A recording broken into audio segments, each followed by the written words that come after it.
Show का जो आपका इंतज़ार होता है एफ एंड जंक्शन का, वो ख़त्म होता है और इसी शो के अंदर हम 3 हिस्सों में इस शो को बांटते हैं। पहला हिस्सा ये होता है कि आज 5 बड़ी बातें वगैरह क्या हैं और कल का रिपोर्ट कार्ड क्या है, ताकि आपको मोटा-मोटी आइडिया लग जाए इस समय बाज़ार क्या चल रहा है और हमारी 1 दिन 2 दिन पहले ली गई पोजीशंस का इस समय हाल क्या है। फिर हम कार्यक्रम को शुरू करते हैं आज की कॉल्स देने में और उसमें हम अब 4 हिस्सों में पूरा बाँट देते हैं शो को। पहले 2 हिस्से होते हैं तेज़ी के, फिर 2 हिस्से होते हैं मंदी के। एक्सपर्ट सामने होते हैं, हाथों हाथ आपको चेक करके बता रहे होते हैं कि किस में सौदा बन रहा है, किस में सौदा नहीं बन रहा। फिर लास्ट में चलते-चलते उनकी ट्रेडिंग कॉल्स भी लेते हैं। तो पहले 5 बड़ी बातों से कार्यक्रम की शुरुआत करते हैं, एक-एक करके आपकी स्क्रीन पर आएँगी। फिर रिपोर्ट कार्ड आपको दिखाएँगे। चंदन तापड़िया शुक्रवार को हमारे मेहमान थे, उनका पूरा रिपोर्ट कार्ड। और आज के मेहमान अजीत मिश्रा हमारे साथ जुड़े हैं, उनसे फिर हम बातचीत के सिलसिले को शुरू करेंगे। 64 अंकों का नुकसान इस समय आप निफ्टी पे देख पा रहे होगे। 2 चीज़ें निफ्टी पे ध्यान देने वाली हैं। पहला, रिलायंस, कोटक ये तो दबाव बना रहे हैं, तो पता ही है। दूसरी बात इंपॉर्टेंट है, वो है सपोर्ट एरियाज़। 19,700 गया, 19,600 बचा है, 19,600 का 19,500 बचा है, तो सपोर्ट पे ही हैं हम, सपोर्ट नहीं टूटे हैं अभी भी। दूसरा, बैंक निफ्टी 45,900 के आसपास है, 12 में से 6 शेयर नीचे, तो 6 शेयर ऊपर है। परसेंटेज में निफ्टी के मुकाबले कम टूट रहा है और इसने अभी भी 45,800 के अपने क्रिटिकल सपोर्ट को ब्रेक नहीं किया। 46,000 तो ज़्यादातर समय इसके ऊपर भी रहा।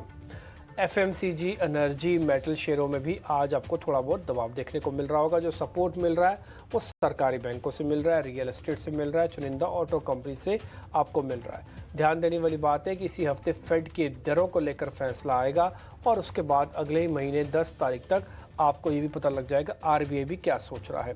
इंडिया विक्स में 2.5% की तेज़ी है। इंडिया विक्स बढ़ तो रहा है लेकिन उस स्पीड से नहीं बढ़ रहा जिस स्पीड से मार्केट के अंदर अभी प्रॉब्लम है, यानी कि क्रैक आ रहा है। तो अगर इंडिया विक्स नहीं बढ़ता तो एक क्रैक छोटे माने जाएंगे और जल्दी ही रीबाउंड हो जाएगा। और जैसे मैंने अभी 5 बड़ी बातों में दोनों के इंपॉर्टेंट सपोर्ट आपको बता दिए, 19,500-600 सपोर्ट निफ्टी का और करीब 45,800 सपोर्ट अभी बैंक निफ्टी का बकाया है। ये सपोर्ट टूटे उसके बाद फिर सोचेंगे करना क्या है। जब तक सपोर्ट नहीं टूटते तब तक बाजार टिका रह सकता है। ये आप अपनी पोजीशन इस समय देख पा रहे हैं। निफ्टी के अंदर हल्की अनवाइंडिंग हुई है करीब 1% ओपन इंटरेस्ट के साथ। इसी तरह से बैंक निफ्टी की फ्यूचर स्प्लिट भी आपको दिखा देते हैं। ये दिखाना इसलिए ज़रूरी है क्योंकि जुलाई कॉन्ट्रैक्ट है। जैसे आप अगस्त के कॉन्ट्रैक्ट के अंदर जाएंगे पोजीशंस थोड़ी और अलग तरीके से दिखेगी। जुलाई कॉन्ट्रैक्ट के अंदर सिर्फ 9, 10, 15 पॉइंट्स का ही प्रीमियम रह गया। यहाँ पे अनवाइंडिंग हो रही है बैंक निफ्टी के अंदर भी 4% ओपन इंटरेस्ट शेडिंग के साथ। अब हम रिपोर्ट कार्ड आपको दिखाते हैं और उसके फिर अजीत मिश्रा से जुड़ेंगे।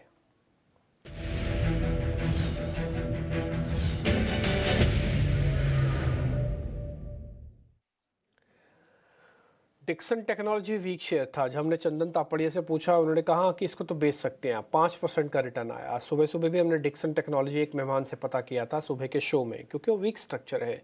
उसके हमने आपको कैंडल्स भी दिखाई थी, चार्ट भी दिखाया था, आपको बताया भी था कि देखिए 200 दिन तक जरूर जाएगा। दूसरा था एल&टी, मजबूत शेयर था। शिवांगी शारदा की कॉल भी थी और चंदन तापड़िया ने तो शुक्रवार को हमको बता दिया था 3% का गेन। आज अगर आप बैंकिंग में दारोमदार देखेंगे तो एसबीआई पे काफ़ी था, करीब 2% का गेन आपको मिला होगा।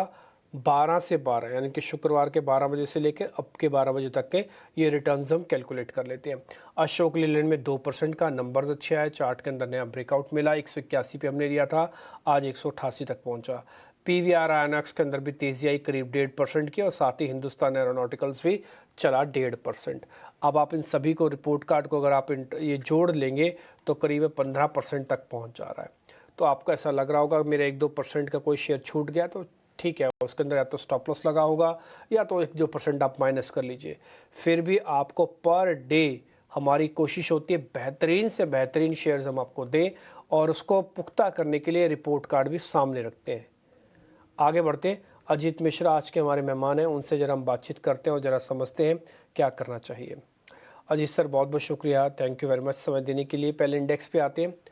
आप धीरे धीरे चलते चलते सबको ऐसा यकीन सा हो गया था कि हम 20,000 तक चले जाएंगे और आखिरकार हम गए भी। फ्यूचर्स तो पहुंच गए थे बट स्पॉट 20 पॉइंट से छूट गया, लेकिन वहाँ से थोड़ा सेलिंग का प्रेशर आया है। ये अनवाइंडिंग हो रही है पिछले 2 दिन से। ये गंभीर बात है या फिर क्योंकि अभी सपोर्ट टूटे नहीं है इसलिए इसको गंभीरता से नहीं लेना चाहिए, ये तो बाइंग ऑन डिप है। Good afternoon Dimpy. तो डिम्पी देखिए, करीब 1400 पॉइंट 18,600 से लेकर 20,000, जो 20 पॉइंट नहीं लगे, मैं उसको कंसिडर ना करते हुए मैं मानता हूँ कि ऑलमोस्ट देखिए आपने उस लेवल को टेस्ट कर ही दिया था। तो 1400 पॉइंट आपको इतने शॉर्ट ड्यूरेशन में मार्केट में आना, और उसमें बीच में एक थोड़ा बहुत कंसोलिडेशन हुआ था 19,300 19,550 की जोन में, बट ओवरऑल वर्टिकल मूव रहा है इस पूरा ड्यूरेशन में। तो करीब करीब अगर जस्ट आंकड़े की बात करें तो 4 हफ्तों में करीब 7.5% के गेन्स हमने निफ्टी में बनते हुए देखे हैं। तो इस तरीके के मूव के बाद अगर थोड़ा कंसोलिडेशन, थोड़ा प्रॉफिट टेकिंग ना हो, तो वो एक चैलेंज हो जाता है कि आप एंट्री कहाँ करेंगे। तो मेरे हिसाब से पोजिशनली अभी भी टोन पॉजिटिव है। आप शॉर्ट टर्म एवरेजेस के अभी भी काफ़ी दूर हैं, तो मतलब मोमेंटम अभी भी इंटेक्ट है। और मेरे हिसाब से ट्रेडर, अगर आप शॉर्ट टर्म ट्रेडर हैं, डेफिनेटली आपको अपॉर्चुनिटी मिली होगी प्रॉफिट बुक करने की, बिकॉज 19,800 के अराउंड पे एक इमीडिएट सपोर्ट था, जो कि प्रीवियस स्विंग लो था, डे का लो था, तो वो एक एग्जिट अपॉर्चुनिटी थी। बट अगर आप पोजिशनल लॉन्ग खेल रहे हैं तो डेफिनेटली आपको अभी भी बने रहना चाहिए। और इनफैक्ट जब तक कि 450 का zone, which is 20 days of exponential moving average, तब तक आप उसके ऊपर होल्ड करें, तब तक कोई कैसे मेजर कंसर्न नहीं है। बट हाँ, इस बीच में करीब जैसे कि 200-250 पॉइंट हैं, तो ऑब्वियसली कहना आसान है, जिसकी पोजीशन होती है उनको पता होता है कि किस तरीके के कंसर्न्स होते हैं। तो उसको हेज करने के लिए अगर आप करना चाहते हैं, जैसे कि 19,700 वाली पुट ऐड करना चाहते हैं इस एक्सपायरी की, that can be considered. But अगर आप पोजिशनली मार्केट को पॉजिटिव लेके चल रहे हैं, तो उसमें कोई बुराई नहीं है। बट शॉर्ट टर्म में यस, थोड़ा प्रॉफिट टेकिंग एक्सपेक्टेड है। ठीक है, शॉर्ट टर्म में थोड़ा प्रॉफिट बुकिंग एक्सपेक्टेड है और वो आ भी रही है।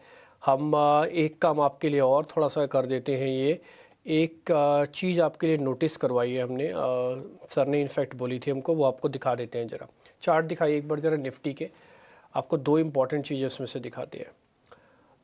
ये एक डेली बेसिस का चार्ट है निफ्टी का। ये इसका प्रीवियस हाई था जिस 887, जिसको हमने पार किया, उसके बाद स्ट्रांग मूव आया। नया मूव 19,000 के ऊपर का था, करीब 16% हमको मार्च लो से मिल चुका है। ध्यान रखिए 16% मार्च लो से मिला हुआ निफ्टी के अंदर। ये छोटा नहीं है, ये इसी मार्च की बात बता रहा हूँ, 2023 की, 22 की भी नहीं बता रहा। तो आप 2-2.5 महीने में एक सडन स्पाइक के साथ निफ्टी चले हुए हैं। अब यहाँ पे आके थोड़ा प्रेशर है। ये जो हमने एक लाइन आपके लिए ड्रॉ किया है ना, ये 220 दिन की एवरेज है, वेरी शॉर्ट टर्म एवरेज है। मान लीजिए, क्योंकि इसमें कोई बड़ी बड़ी कैंडल्स नहीं है, तो हम ये गंभीरता से इसको नहीं ले रहे। कैंडल्स जितनी छोटी होती हैं उसको कम गंभीरता से लेना चाहिए, तेज़ी वाली भी, हाँ, मंदी तेज़ी दोनों ही केसेस में। कैंडल्स जितनी बड़ी होंगी और वॉल्यूम बैक्ड होंगी तो उसको उतनी गंभीरता से लेना चाहिए। दूसरा पॉइंट, ये 19,400 पे आके इसका 20 दिन का एवरेज आके बनता है, यहाँ पे आके रुक जाना चाहिए। अगर ये फॉल होता भी है या फिर ये प्रॉफिट बुकिंग होती है, इसको अपॉर्चुनिटी होती है। तो गैप अभी भी काफ़ी है, अभी आप 650 के ऊपर चल रहे हैं। 500-400 वाली रेंज आपके लिए एक अहम सपोर्ट बनेगा, 20 डेज़ का एवरेज है। और ये हमने आपके सामने मोटा मोटी चार्ट के जरिए प्रूफ भी कर दिया, जो सर बात रखना चाह रहे थे अपनी। ठीक, अब हम आगे बढ़ते हैं। सर बैंक निफ्टी पे कोई पॉइंट है तो ज़रा वो भी क्लियर कर दीजिए। डिम्पी, देखिए बैंक निफ्टी कंपैरेटिवली मुझे लग रहा है कि बेटर स्ट्रक्चर है।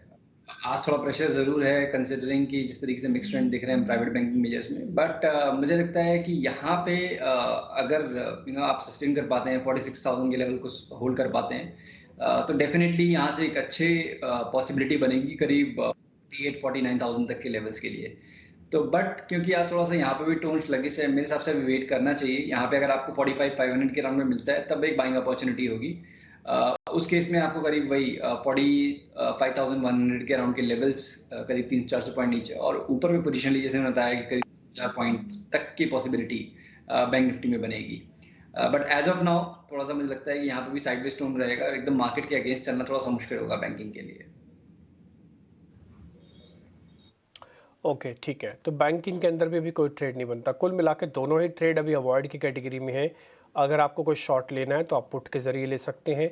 आपको किसी भी डिप का और वेट करना चाहिए। भी 45,100 का एक स्टॉप लॉस आप लगा सकते हैं। 46,200 का एक बड़ी रेंज है ये।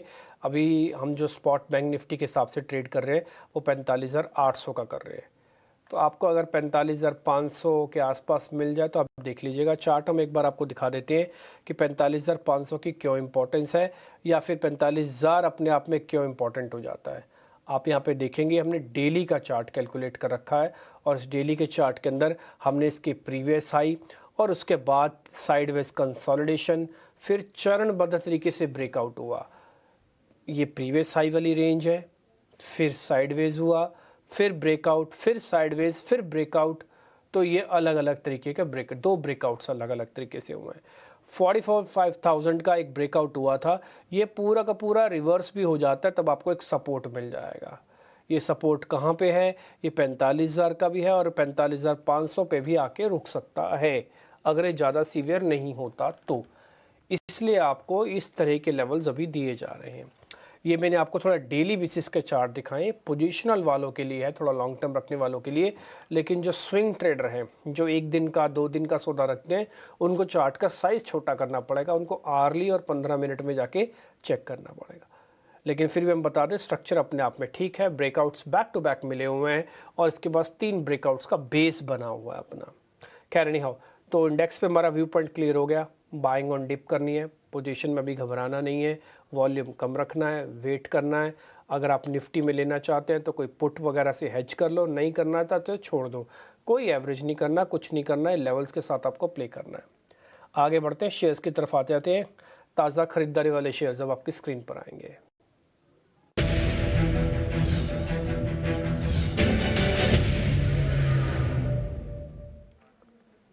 अजीत सर, आप तो काफ़ी शोज़ कर चुके हैं हमारे साथ, आपको पता होगा जब भी गोदरेज प्रॉपर्टीज़ का नाम आता है हम हमेशा से बताते हैं।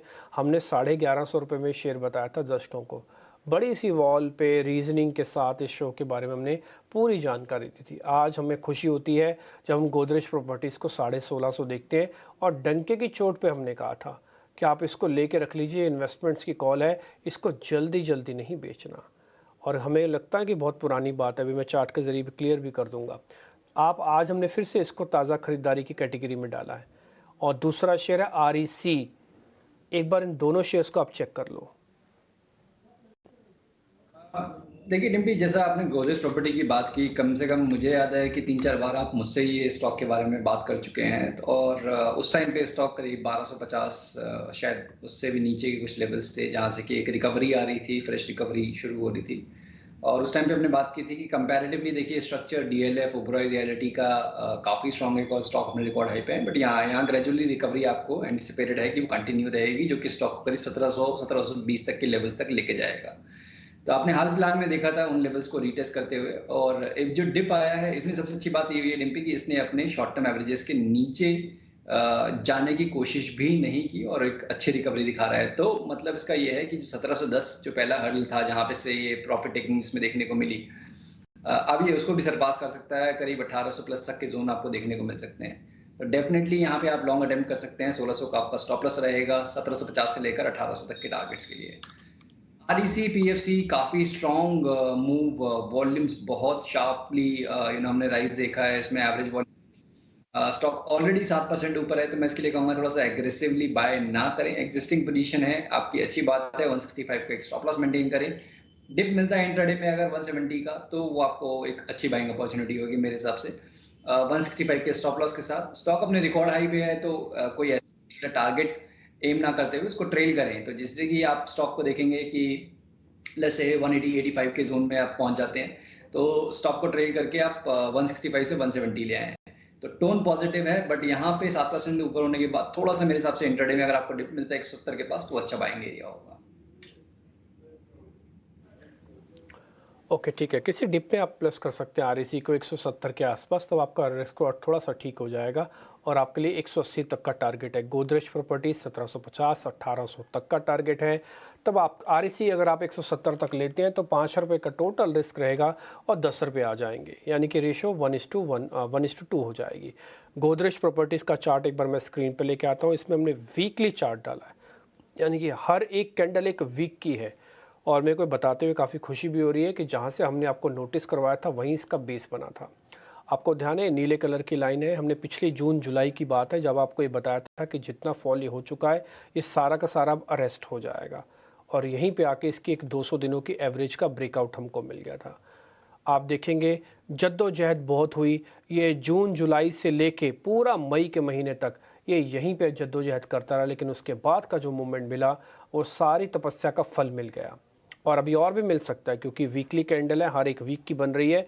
अगर मैं सिर्फ वीकली बेसिस पे जाऊँ तो कहीं 2000 भी जा सकता है शेयर, और कोई बहुत पुरानी बात नहीं है।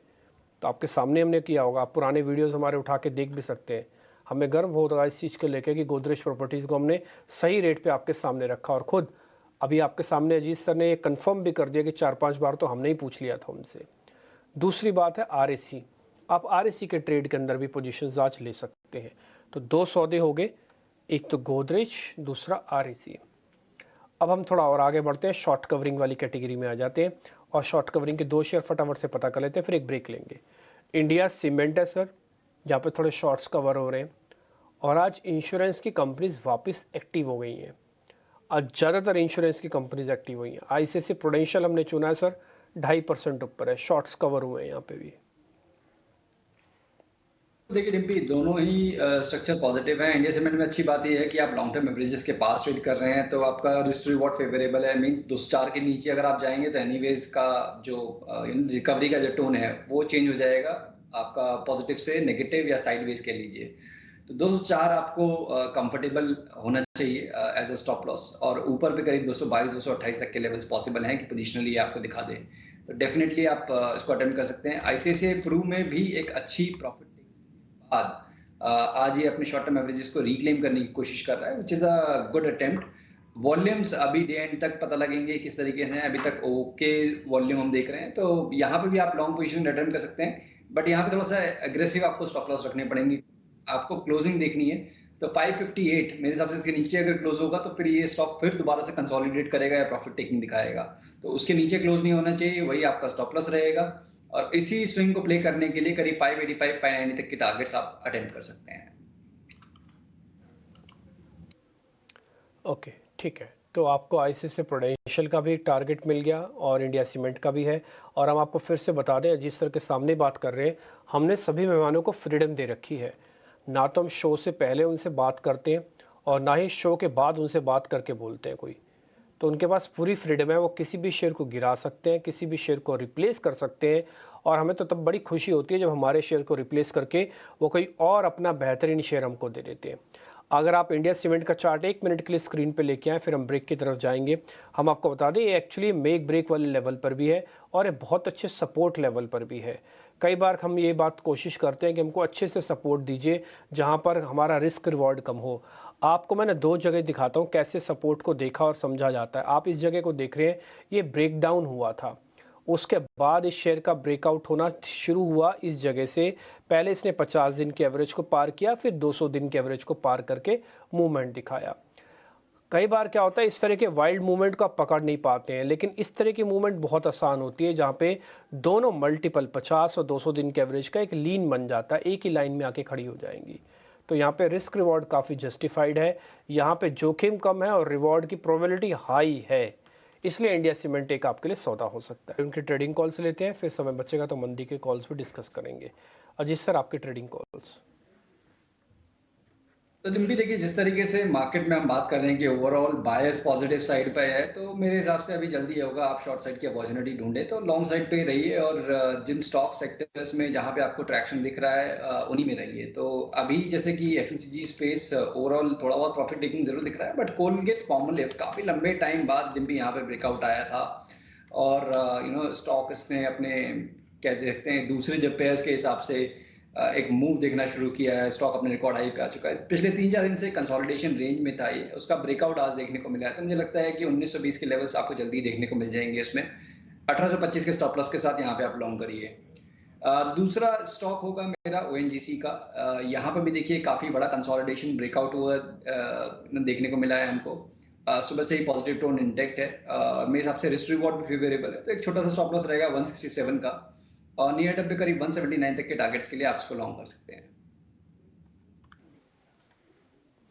ओके, ठीक है। ओएनजीसी आज हम सुबह भी डिस्कस कर रहे थे, हमें भी लग रहा है कि शेयर थोड़ा चल सकता है। आपने बताया तो हमारा थोड़ा और हौसला अफजाई हो गया, और ये शेयर 179 तक भी जा सकता है। कोलगेट का अच्छा ब्रेकआउट है, तो आप इसको भी ज़रा नोटिस कर सकते हैं 1825 का एक स्टॉप लॉस के साथ। ठीक है, आपने खुद ही कह दिया कि जब बुल रन चल रहा है तो शॉर्ट्स की कॉल लेने या देखने की ज़रा ज़रूरत नहीं, उसमें पैसा कम बनेगा बजाय आपके लॉन्ग कॉल्स के या फिर किसी भी शेयर को डिप में प्लस करने के। तो इन सभी कॉल्स के साथ उम्मीद करते हैं जब हम कल आपका रिपोर्ट कार्ड बनाएंगे काफ़ी बेहतर होगा सर। और उम्मीद करते हैं कि काफ़ी दिन आपका बेहतर रहे। बहुत शुक्रिया आज समय देने के लिए। इस कार्यक्रम से भी इतना ही। नमस्कार।